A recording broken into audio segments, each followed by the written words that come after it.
So let's continue our discussion on previous year questions. And in this video, we will again talk about one question from Mead. So let's start with the question. Okay.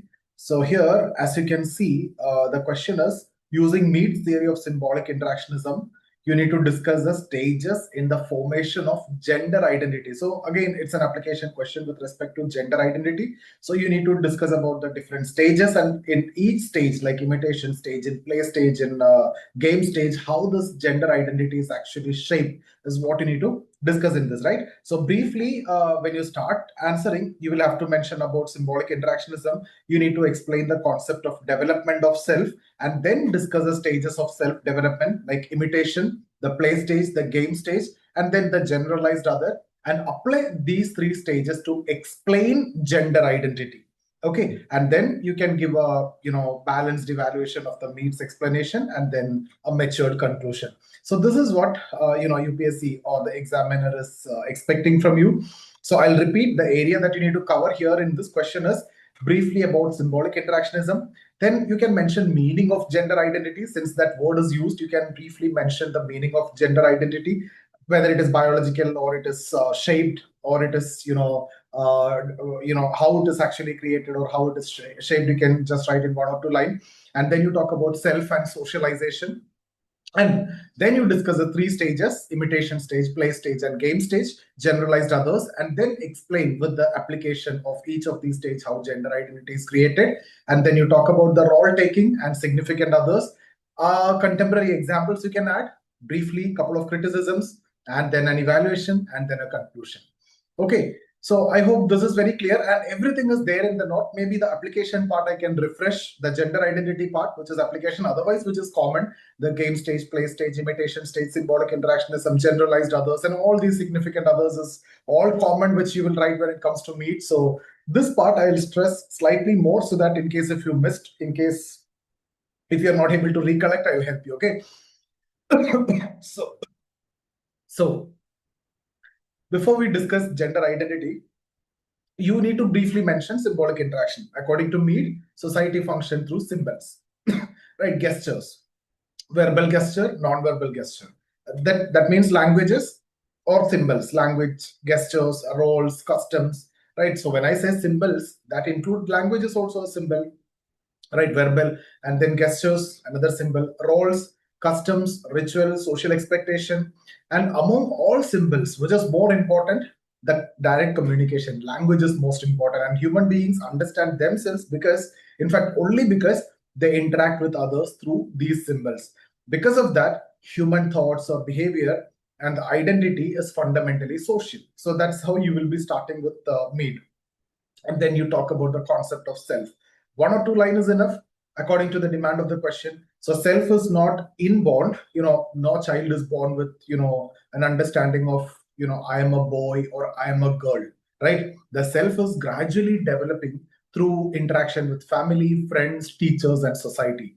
And through these continuous interaction, the children begin to understand who they are, what society is expecting from them. As a male child, what is expected from me, as a female child, what is expecting from me, by my family, by my friends, and by society, and how they should behave, and everything they understand over a period of time through continuous interaction. And that process also explain the formation of gender identity. Now you explain three stages, and in each of these stages you explain the application part. So the first stage is the imitation stage, and in this stage children simply imitate the behavior of adult without understanding its meanings. For example, a boy imitate his father's walking style, right? A girl child imitate her mother's dressing style. And the children start observing the clothing, the speech, the behavior, the gestures, all these done through imitation, and they begin to learn gender specific behavior here, right? And gender identity start taking shape from the imitation stage through imitation, and mostly with the significant others like parents, friends, siblings, like that. Then comes the next stage, the play stage. This is the most important stage for understanding gender identity, and here children begin to perform the role of one significant person at a time, right? And generalized other I'll discuss next. So they learn through role playing. For example, a girl may play as a mother, or as a teacher, or as a doctor, or as a nurse, and a boy may play as a father, police officer, a cricketer, or a superhero, any. right? And during the play, the children experiment with different roles and they try to copy the behavior of significant others, like, very close to them, like the parents, the siblings, the friends, the teachers, the media personalities, which they have very close association with, directly or indirectly, mostly directly. Okay, now through these interaction, they'll understand what does society expect from boys and what does society expect from girls. So here we are answering in the context of gender identity. That's why I am rearranging like this. If the question is about something else, then I need to accordingly answer, right? So, and this is how gender identity gradually shapes. So start at imitation stage and gradually shapes at play stage. Now game stage. Here it gets formalized also. So the game stage is more advanced, and now the children will understand that society contains many people with different expectation, not only significant others, right? So they learn now the various rules, they learn the discipline, and they learn the organized social roles. For example, let's say in team sports, boys are often encouraged to become competitive and assertive and very strong, whereas girls may be encouraged to become very caring, cooperative, nurturing kind of attitude. And you see schools or the sports or peer groups, teachers, all in fact reinforce these expectations to boys and girls, and now children begin internalizing that gender norms here. Now you talk about generalized other. So this is one of the most important contribution of Mead, that generalized other refer to the collective expectation, right? The values and norms of society. So instead of learning only from your parents, children now begin to understand what society as a whole is expecting from them. So for example, like where there are ideas like boys should not cry, right? Girls should behave politely, and certain professions are masculine and there are certain colors belong to girls, like pink. There are certain professions for girls, and these are example of generalized social expectation, and these become part of their identity through repeated interaction. Now you also mentioned about the role taking and gender identity. See, according to Mead, the children develop self by putting themselves in another person's position, and this is what called as role taking. So while playing different roles, children are also understand the rights, the responsibilities, the expected behavior through role taking, and they gradually construct their gender identity. You can also mention, Cooley's looking glass self here as a supportive perspective.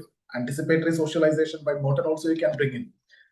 Then talk about contemporary example. Even today, Mead's theory remain highly relevant because gender identity is influenced by family, schools, peer groups, cinema, television, social media influencers, right? So children observe these institutions and these people and continuously modify their understanding of gender roles. And today, specifically, social media have become one of the strongest agencies of gender socialization.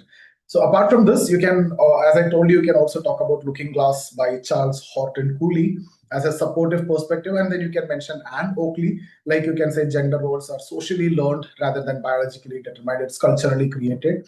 And then Judith Butler, you can mention gender is repeatedly performed through everyday action. This is actually complementing Mead's emphasis on, interaction.